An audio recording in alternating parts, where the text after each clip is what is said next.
I really like this question. It tests deeper understanding of circuits. This may look like a simple problem.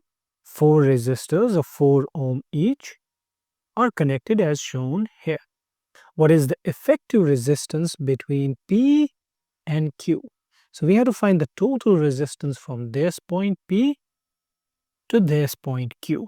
I may think, well, since this resistor is 4 ohms, the total resistance from point P to point Q should be 4 ohms. That's the resistor that connects them. And IB is so crafty that they have given us the option D, 4 ohms. So we may hastily choose option D and move on. And that would be a mistake. Option D is not correct. But why isn't the resistance between P and Q 4 ohms then? In this video, we'll try and explain that. To do that, let's take a simple circuit. Point P connected by a resistor to another point Q. Say this resistor is 4 ohms. If I ask you what's the resistance between P and Q, your answer would be, well, it's 4 ohms. What does this resistance measure? It measures how difficult it's for the current to flow from P to Q. Now let's change this circuit. Say I add another resistor over here. This resistor is 4 ohms as well. What's the total resistance between points P and Q? Is it still 4?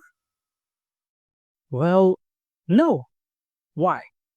Because the current has two paths to flow through. It can flow through 4 ohms. It can also flow through the lower branch and reach Q.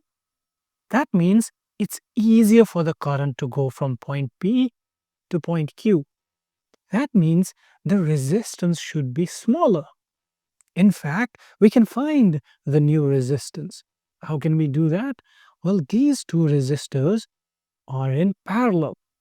And to find the total resistance in a parallel combination, we use this equation. 1 over R equivalent is 1 over R1 plus 1 over R2. In our case, R1 and R2 are both 4 ohms. So if you use this equation, you'll find out that the equivalent resistance turns out to be 2 ohms. Now have a look. Initially, when we just had one resistor connecting P and Q, the resistance was 4 ohms. When I connected two of them, the resistance dropped to 2 ohms, which makes sense. It's easier for the current to flow. Now let's say I add another resistor here. This is also 4 ohms. How would we find the total resistance in this case? Well, these two resistors are in series, so their resistance would be 8 ohms. So this entire branch here is 8 ohms and it's in parallel with the 4 ohm resistor. That means the total resistance between point P and point Q would be the parallel combination of the 4 ohm one and the 8 ohm one. And we will use the parallel equation once again. Let's take this reasoning back to our question here. We have one resistor that's connected over here, that's 4 ohm, but we also have a lower branch. That means our current has two options to flow from P to Q. It can go directly or it can flow through the lower branch and arrive at Q.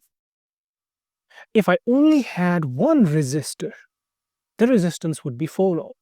But since I also have a lower path for the current to flow, that would decrease the resistance.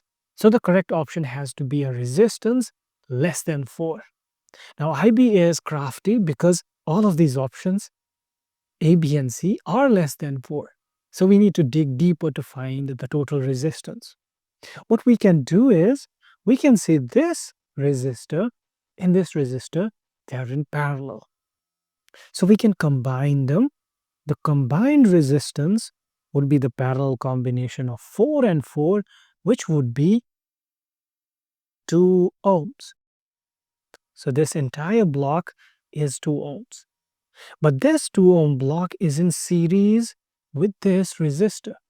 This resistor over here is 4 ohms. That means this entire lower section has a resistance of 6 ohms. And the upper part has a resistance of 4 ohms. So if I redraw this circuit, it would look like this. Point P, the upper part has resistance 4 ohms. Point Q, and the lower part has a resistance of 6 ohms. Now have a look at this. This is a parallel combination of 4 and 6. And how would we find the total resistance? Use the parallel formula once again. So we would say the total resistance between P and Q is 1 over 4 plus 1 over 6. We need to solve this equation. If you solve this, you'll find that the answer is 2.4 ohms. And that solves the problem. Option B is the correct one.